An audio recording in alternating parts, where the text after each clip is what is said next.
Hi, everybody. Welcome to the webinar. We're going to give just a couple more minutes to let people log in, and then we will get going. So thanks so much for joining us. And while we're waiting, if you like, you'll see on the right side of your screen, there is a chat window. If you want to type in where you're from, where you're dialing in from, see where we are for an audience from around the world.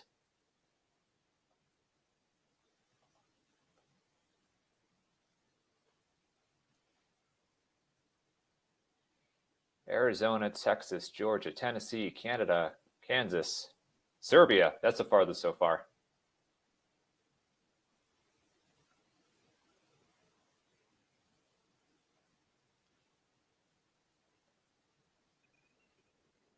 From Germany, Spain, South Africa, Toronto. Philippines. I think that one wins for farthest.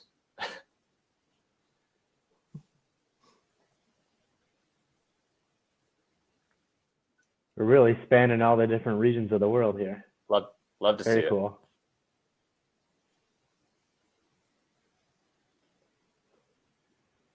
A very enthusiastic Toronto. Yeah, that's awesome.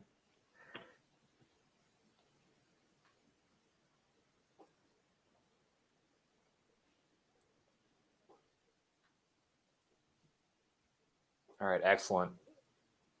Oh yes, good call out. Today is voting day, so big day in America. We encourage everyone to get out and vote.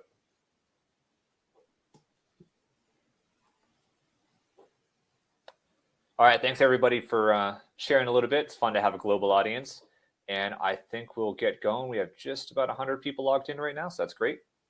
So let's kick things off. So hi everybody, and thank you for joining us today with SparkHire and BambooHR for a webinar about highlighting company culture and hiring for growth. Today's webinar is scheduled for about an hour, but it will likely take about 30 to 45 minutes. Then we'll also have some time for Q&A at the end. So if you have any questions, please leave those in the chat throughout the presentation, and we'll just mark those and save those for the end. And you will also be emailed a recording of this webinar to watch later on. And please, if at any point you have any issues, if you don't see or hear us well, please type in the chat. We'll keep an eye on that to make sure that we are still being heard and seen clearly. So to introduce myself, my name is Patrick O'Connell, and I am the Product Marketing Specialist at SparkHire. And for those of you who are unfamiliar with SparkHire, it's a video interview platform that's used by more than 6,000 organizations in over 100 countries around the world. Our one-way video interviews have helped organizations make their interview process 5 to 7 times faster, while also making the process more collaborative. SparkHire provides an integration with BambooHR so that users can leverage the main features of SparkHire from within BambooHR's applicant tracking system to help make the right hires faster. BambooHR's cloud-based system is an intuitive, affordable way for growing companies to manage essential employee information in a personalized human resources information system. They're helping more than 26,000 organizations in over 100 countries as well. We've collaborated with BambooHR on this webinar to help provide some educational and actionable content that will show you how to best put your company culture on display during the hiring process and find candidates that will really add to your organization's growth. I'm happy to introduce today's panelists. We have SparkHire's own Jeremy Tolan, who's a partnerships manager, and we have Kevin Charles, talent acquisition partner at BambooHR. So today, our conversation is going to revolve around company culture and values and how to consider culture add when making your hiring decisions. When you have several qualified candidates, culture add is often an important factor. So let's get right into these concepts with our panelists. Kevin, would you like to kick us off by giving us just a definition of what company culture is and explain how it contributes to the success of an organization? Sure, thanks, Patrick. So company culture exists independent of a person and benefits. There really are no shortcomings when it comes to culture. A company's culture isn't about pool tables, snack, golf simulators. It's really much more than the perks and the freebies. So culture is defined as a set of standards and attributes that members of an organization have in common. Examples can be shared beliefs and values that people in a company align to. So company culture really then is ultimately about how we treat each other, how people interact with each other, and how we work together. Culture can contribute to a company's success in a number of ways. Generally, if you have a good culture, people are in better moods, and if there are better moods, you get better performance, and better performance will affect the outcomes of the company in a positive way. Culture really is what keeps employees motivated and engaged and makes them feel like they're part of the bigger picture. Culture influences our views, our values, and our loyalties within a company. Thanks, Kevin. And I just want to take a quick moment. I see a couple comments that people might be having trouble hearing you, Kevin. Can anyone type in the chat just to make sure you can hear Kevin as well?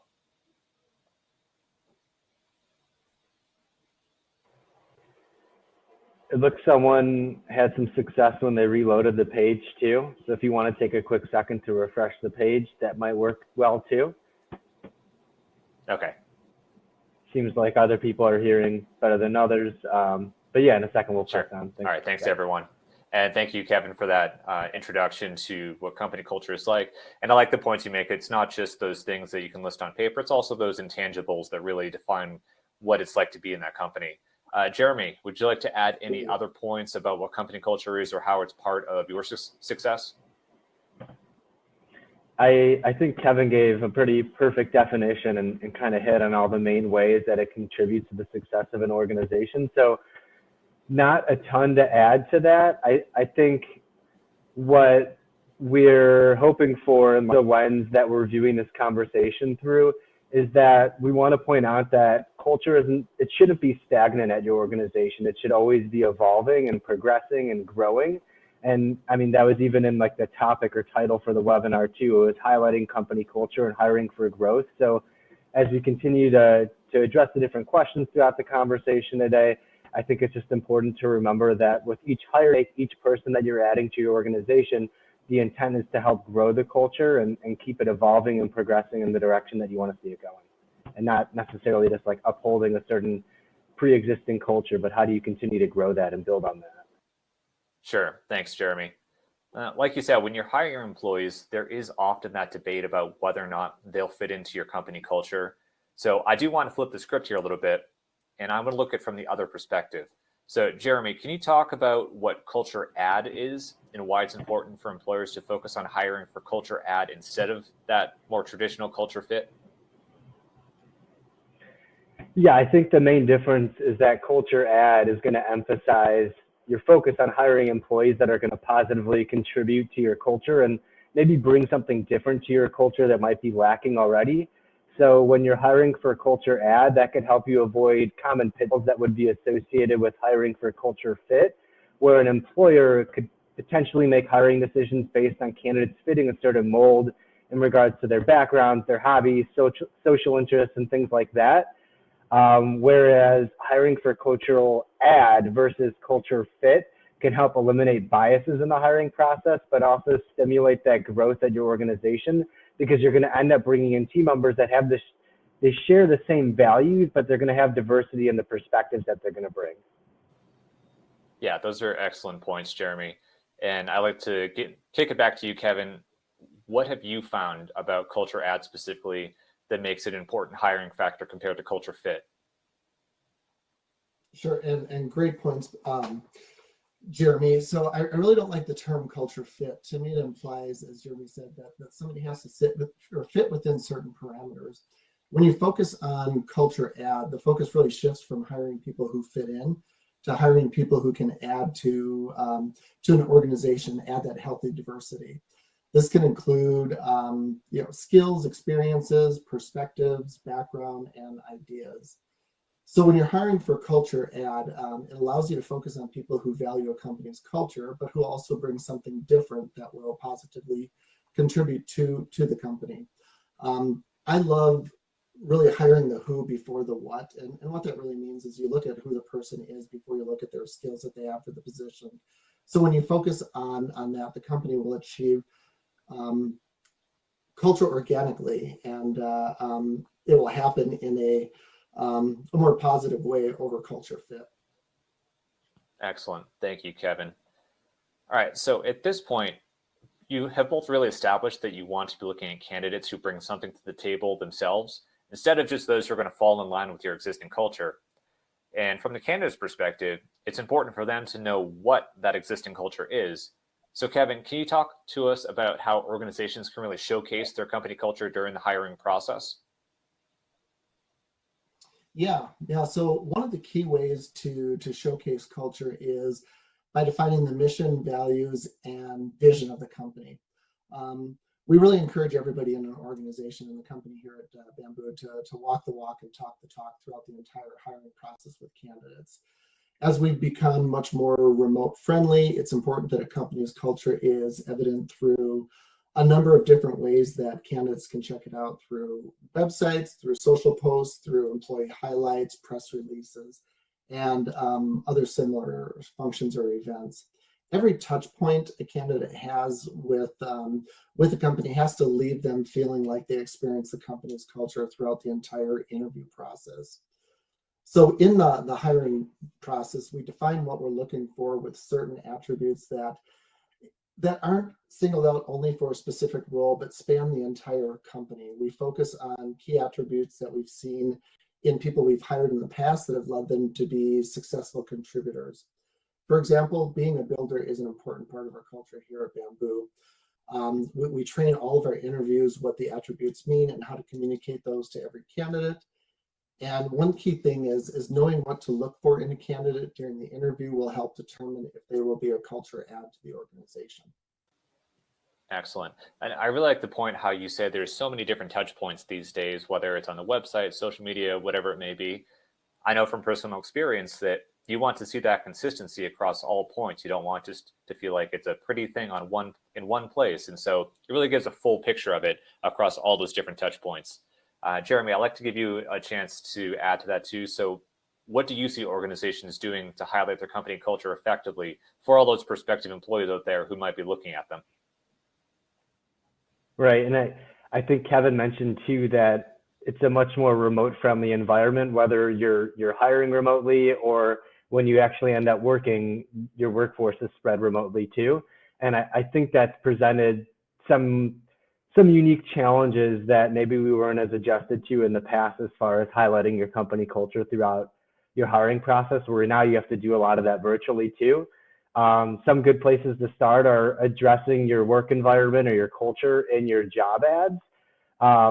So instead of just having like a list of the duties or tasks that someone's going to be responsible for in your job ad, also make sure that you're talking about what it's like to actually work and function within the team. What does that environment look like? Kind of paint that picture for the candidate so that they get a good understanding of that too and get excited about contributing to your culture.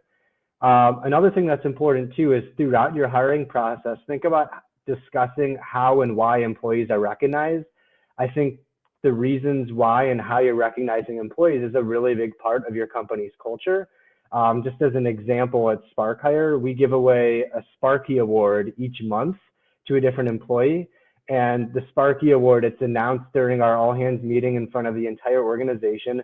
And it's a way to recognize an employee that's done a really great job of demonstrating our company's core values throughout the last 30 days. So that's one way that we like to recognize employees. And we like to talk about that throughout our hiring process and other ways that we're recognizing team members too. Something that I think is maybe an underrated point too is giving candidates an opportunity to connect with a member of the team that they would be joining also, basically talking to a peer that they could potentially be working with and just discussing what their experience has been like at the organization, learning more about what that environment is like and getting them really excited about that. And you might even want to incentivize your employees to do this, maybe offer them a gift card if they're open to taking a call with the candidate. Things like that. I'm sure you could think of some creative ways to get your employees excited about being involved at this stage in the process. Something else that I think is really effective too is using videos in your communication with candidates throughout your hiring process. And one of the types of videos that I find to be most effective is what I call an employee testimonial video, where you pretty much just ask one of your team members to record a quick video of themselves, sharing why they really love working at your organization, what they like about the role, what they like about your environment that you're creating. And you could share those maybe in an email with candidates at different points in your hiring process, or maybe even post those on LinkedIn or social media. And then the last thing that I was thinking about mentioning too, I think traditionally when we would interview more candidates in person, They would have this opportunity to see a tour of your office. They would be able to meet a few team members in person. They would be able to see teams interacting in person at your office and see firsthand what your environment looks like, what that culture looks like in your office. But if you're hiring remotely or if your teams are working remotely now, some of that in-person flair from that interview process might be missing. But some ways that companies that are using SparkHire have helped navigate that is they'll incorporate videos about their organization that they could share with candidates throughout their hiring process. They like to share photos from team events. When a candidate's about to do a video interview on SparkHire, they'll include something called an intro video, where basically a team member has recorded a video in advance, maybe talking about the organization, the opportunity that they're recruiting the candidate for, maybe explaining more of what the rest of the hiring process is going to look like as well. And then also at the end of their video interview experience, a candidate can see an outro video where basically someone from the employer has recorded themselves on video, thanking the candidate, letting them know about next steps and what to expect for the rest of the process, and just getting them excited about being recruited for that open opportunity. But yeah, those are a few ways that you can incorporate and highlight your company culture throughout the hiring process. Yeah, I think those points you make about engaging other team members, especially peers, not just the hiring managers, those who would be supervisors, that is paramount to getting to understand what it'd be like working on a day-to-day basis. And it goes so far to be able to have that chance to ask people, hey, what's it like? Why do you want to keep coming back to work here? So that really will demonstrate things, especially in that remote environment. And often times company culture is going to be influenced by its core values, as you alluded to there, Jeremy. So let's talk about how to showcase those values in the hiring process. So Jeremy, I'll start this one back with you. Can you tell us about why those company values are important, and how can organizations incorporate their values throughout the hiring and onboarding process? Yeah, I think there's so many reasons why your organization's values are going to be important. In general, they're going to help further motivate your candidates and make your organization more than just a place to show up to work. They're going to feel that deeper connection to the people that they're working with and that organization at large. And it can also guide your team members on how to make important decisions too, if they reflect and think back on the core values that they've bought into that you set out with your organization. Some ways that you can incorporate them throughout your hiring and onboarding process is make sure you're educating your candidates on what are your company's core values and talk about how those are socialized within your organization. A moment ago, I mentioned how we do a monthly all hands meeting with the entire company. And during those meetings and regular team meetings too, we usually conclude by reciting our core values and giving shout outs to team members that exemplified a core value. And then even in that all hands meeting, I mentioned that we give out that Sparky Award each month too for a team member that's done a really great job of exemplifying our core values. And I also encourage you to think about how can you incorporate those core values into your interview questions. As an example, one of SparkHire's core values is keep improving. So a good interview question where you can incorporate that would be like, what is a skill that you'd like to improve upon? And you could follow it up by learning more about what steps has that candidate already taken to improve at that skill. Another important core value at SparkHire is UBU. And the point of that is that it emphasizes the importance of demonstrating authenticity and welcoming everyone at the organization to do the same, because it ends up fostering an inclusive culture where everyone feels welcome. So something that we like to do is when we extend an offer to a candidate, we might include a video in an email where there's different team members from that team that the candidate would be joining, and they've recorded a quick video introduction of themselves to kind of introduce themselves and get that candidate excited about becoming the next team member. Yeah, I really like that point about incorporating the value into the question, because it gives a chance for the candidate to show those intangible qualities and demonstrate what they would do in those different situations. And that's going to help them know from both directions, what's it going to be like working with each other. Kevin, I'd like to hear from you. So what kinds of things do you see organizations doing to get their values really integrated into the hiring and onboarding stages of the process? Sure. So values have to be more than just words written on the wall. And we really encourage every team member here at Bamboo to be an example of the values of the company in what they do and what they say and how they interact with other people. One part of our culture that makes us stand out is our value of being open. We strive to be extra transparent with candidates to to not only share the positive parts of the position, but also the challenges, what current team struggles are. It really helps give them a full picture of what's going on in the organization. As Jeremy mentioned earlier, we send out an office tour video to candidates to give them a bit of color into what our culture feels like and what our values are. And a lot of that has become much more impactful since we're more remote friendly right now. In the hiring process, we train each interviewer to be themselves so that they come across as genuine, honest, and trustworthy, all of which are part of our formula for success for our culture. Looking at our onboarding process, once candidates have accepted and are coming into the company, we like to spread that out over a couple weeks, and we intentionally do that to ensure that they're not experiencing information overload where it's dumped all in one day, but they get a chance to really dig deeply into it, to digest it, and to put it into practice in part of their everyday process. These once a month onboarding sessions go deep into the values. One of our values of being open is really showing people how beneficial it is to be open regardless of your position within the org chart within the company. Yeah, the whole being open part, the being willing to be vulnerable about what parts are good, what parts are challenges, that is huge for candidates to know, because if you get a sugar-coated version, you don't know what you're walking into, and you're going to get hit with problems that are a surprise.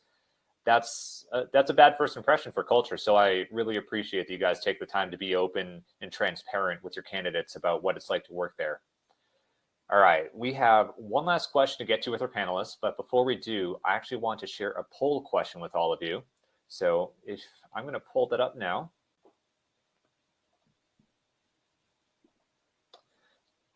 So if you take a look at your screen, the poll should pop up, and it's going to ask if you'd like to receive any information from any of our participating panelists today. So you can just select the answer that's best for you, and we'll be sure to get you connected after the webinar ends based on your answers. So I'll just give everyone a second to take a look at that and answer. Just look on the right side of your screen.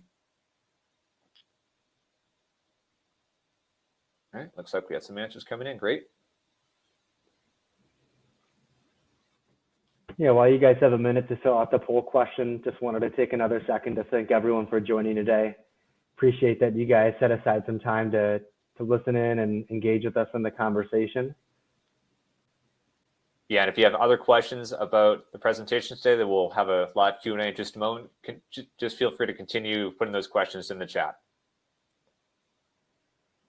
All right, on to our last question here. So today we've talked a lot about the hiring process so far, but I want to move on to life after the offer is made and accepted by a candidate. So first impressions have already been made at this point, but I want to know, how do we carry that company culture forward into the onboarding process? So Kevin, can you take us through your onboarding and how your company culture fits into that hiring step? And do you have any particular strategies that you like to use to create a sense of community for new employees, especially those who are working remote, where it might be a little bit more challenging? Yeah, so it's a critical time between offer acceptance and candidate start date. And that's a time where we really want to engage with the candidate.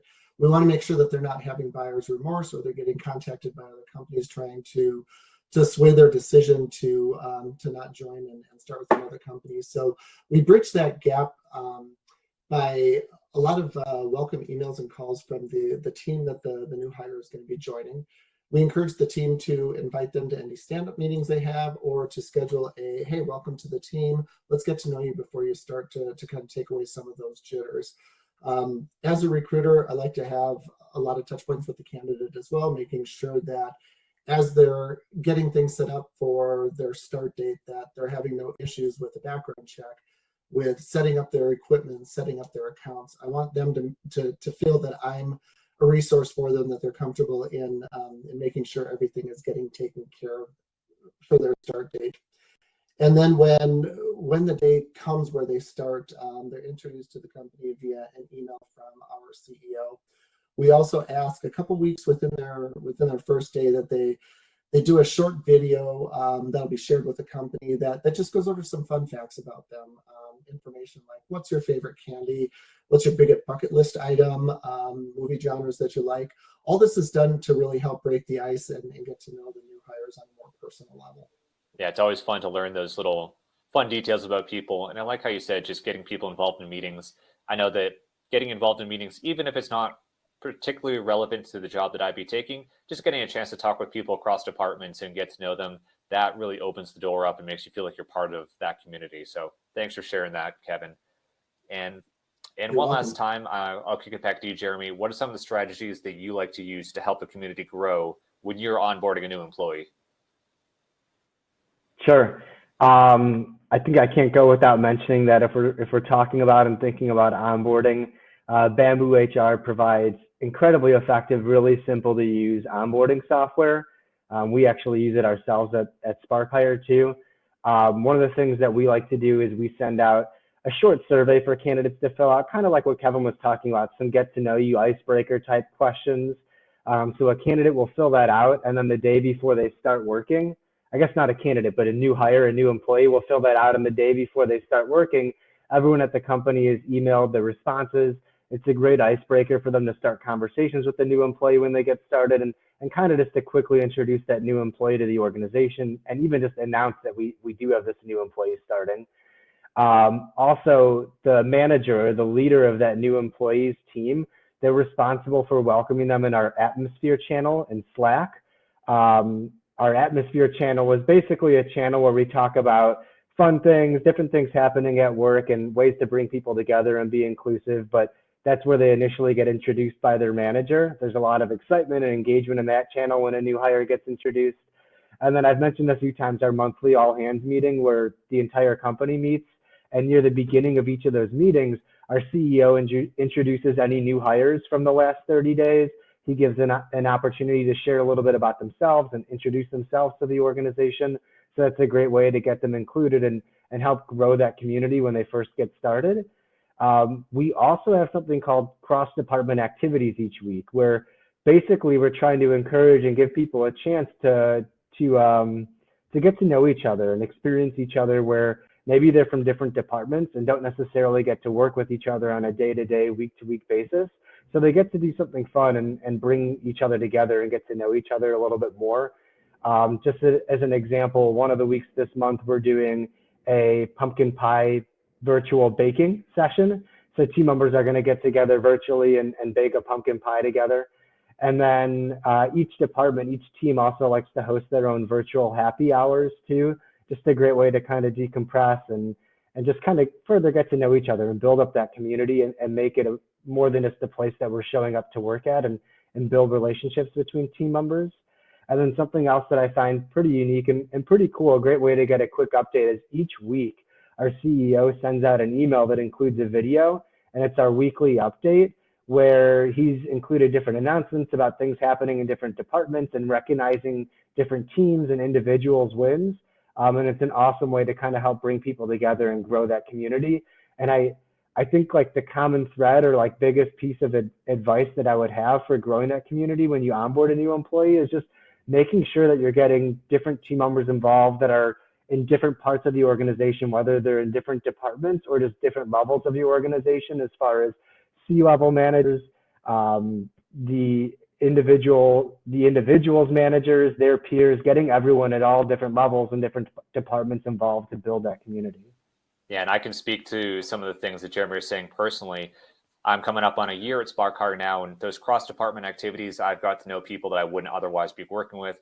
We do things like trivia games, cooking sessions, murder mystery parties, yoga sessions, charity fundraising type of efforts. So all these kinds of things bring you together and you have that common thread. So it's not just a means of getting a paycheck. It's a place where you feel like you care about the people you're with, and that does worlds in terms of making you feel like you're part of the community. So I'd like to thank you both for all those great ideas, Jeremy and Kevin.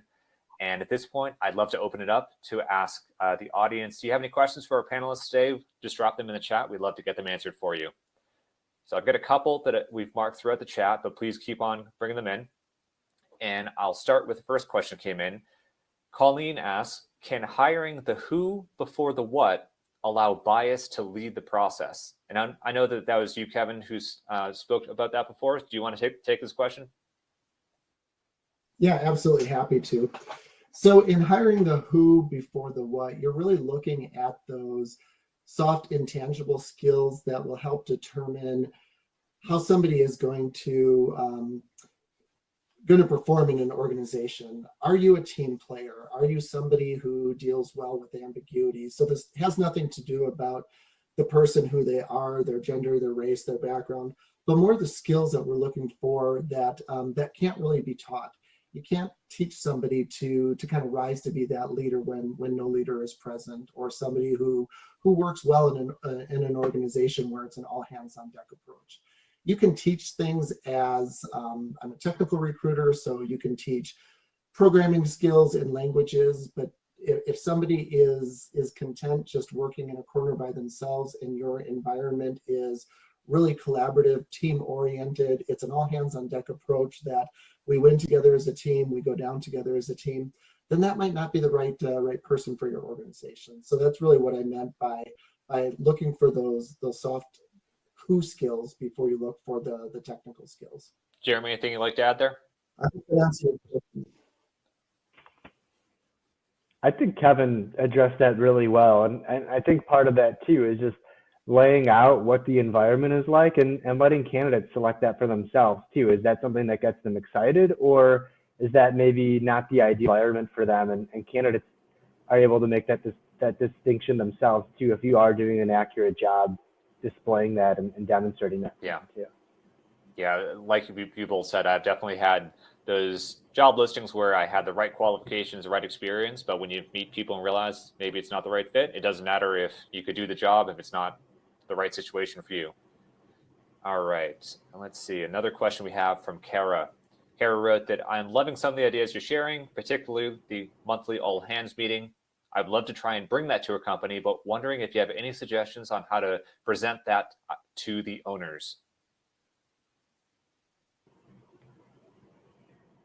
Yeah, I think if you're presenting the idea to the owners, I think it's a great investment of time. Usually ours are about a 45-minute long meeting once a month. So it's not a huge investment of time, but it gives transparency to the whole organization and really brings people together. Talk about like building community. There's nothing quite like that than having everyone in the same room, whether that's virtual or in person. So bringing everyone together like that, and highlighting these different updates about things that are happening in each department, things that they could expect coming down the pipe, recognizing different employees, whether it's for them being a new employee or for them getting a shout out from one of their team members and being able to do that verbally in front of the entire company. I think it's definitely a great investment of time and brings that transparency throughout your whole organization too. Excellent. Anything you want to add, Kevin, or on to the next question? No, I agree 100% on that. With us being more remote friendly, people like to get to know each other, and I think it reduces the feelings that some people feel like I'm on an island all by myself, nobody else is in my situation. Getting to know people, presenting up the company, it puts everybody on the same page. Excellent. All right, I'm just reading another question that came in. All right. Yeah, I think it's evident too, like how much people are getting out of that. And when we do, I always like to check out what people are writing in the chat throughout the meeting. And it's just awesome to see the engagement and just the way that people are interacting with each other. I always find really awesome to see. So I think it's definitely worthwhile and worth investing the time into doing. Thanks, Jeremy. All right, we have another question coming in from Caitlin. Caitlin writes, many of our employees say they are just here to work and do not really want to engage in activities that foster culture. Many are very private. Also adding that many are out in the field all day in teams and don't see each other until first thing in the morning and at their weekly all company meetings. How can we encourage everyone to participate? I'll start if that's okay. As Slack has become kind of that tool of mass communication, having different Slack channels that keep people connected on more of a personal level. I'm going through some of the Slack channels we have here at Bamboo. I'm a big dog lover. We've got fur babies where people post pictures of their dogs. There are a lot of people who want to learn different languages, but because we're not in an environment where you can do a lunch and learn, we've got a Duolingo page where people are talking about, okay, I've progressed. I hit 10 days in a row, and I hit 350 days in a row. We've got Party in the Back where you talk about, hey, I'm going here and doing this weekend, or, there's a concert going on. Does anyone want to join me, or has anyone been to a venue like this before? It really allows people to engage in those areas of interest that are important to them without feeling like they have to be on 100% of the time. Yeah, I like that because it's also very low investment. Like, you don't have to commit time. It doesn't have to be after hours. It can just be a little touch point here and there throughout the day. We also have a pets Slack channel. It's SparkHire. We have sports. We have general atmosphere, what's going on in the company. So I like those ideas. Jeremy, what else do you have to add to that? Yeah, I love the different Slack channels. I particularly have a soft spot for the pets one. Something that I think is important too is delegate that responsibility to your employees, so that these activities or whatever things that you're trying to do to bring people together, those ideas can come from the employees and not necessarily from management. Like at SparkHire, something that we call the Culture Club, and anyone can join it that wants to, but we basically meet once a month and just determine like what are some of the fun activities that we want to do in the upcoming month to bring people together and foster this type of community. And so delegate that to just individual employees instead of necessarily bringing that from the top down. Let individual employees tell you what they want to do and plan what they want to do. Obviously, they might need like management's approval to do certain things, but let them come up with the ideas of what they want to do, and might learn a lot from them that maybe the things that they're interested are doing aren't necessarily like what you expected, and maybe that's why you're not getting the participation that you were hoping for. Yeah, that's a great point, Jeremy, because I remember in past job we had weekly happy hours, and some people didn't drink, some people didn't feel comfortable being around upper management, that type of setting. So it is important to ask what people want instead of making them feel more coerced and saying, you will have fun. It doesn't quite work like that, as Caitlin kind of alluded to. All right, we have one last question. If anyone else has more questions, you can keep on typing them in the chat, but I'll kick this one back to you guys. What kinds of things do you like to ask new hires to introduce themselves at your company? I know there are a couple of examples given earlier, but anything else that you like to really use to engage the new candidates or the new hires and have something to share with the other employees?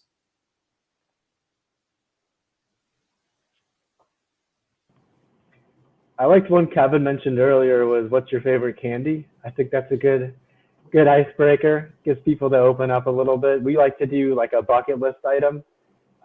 It's something that gets people talking and get to know each other at first and just start with people.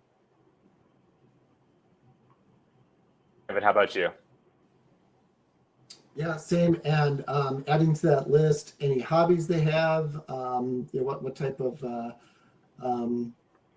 book genres do they like to read, just to start forming those groups. So somebody else who might be remote, like, I love mountain biking as well. I think I'll connect with that person and kind of talk shop a little bit about best bikes, best trails, anything to just get to know people a little bit with information that they're willing to share that really doesn't open them up a lot to the company more than they want to be, but gets people to understand who they are a little bit. Excellent. I know one question that I got asked when I joined that connected me as someone cross country was something to let me talk about how I love playing disc golf, and I found that someone else in the company also likes. So little things here and there, it just connects people across departments and it helps grow things. And I'll just share that Anita wrote in saying that they use Hey Taco at their company as a great way to highlight stronger culture by inspiring positive communication and bringing people together through social recognition. So we use tools like that at SparkHire as well. That's a great thing to do, just to give people that recognition, get that little boost of serotonin, making people feel appreciated publicly. It's always nice to do that too. All right, any last questions before we wrap things up? I'll give another 10 seconds.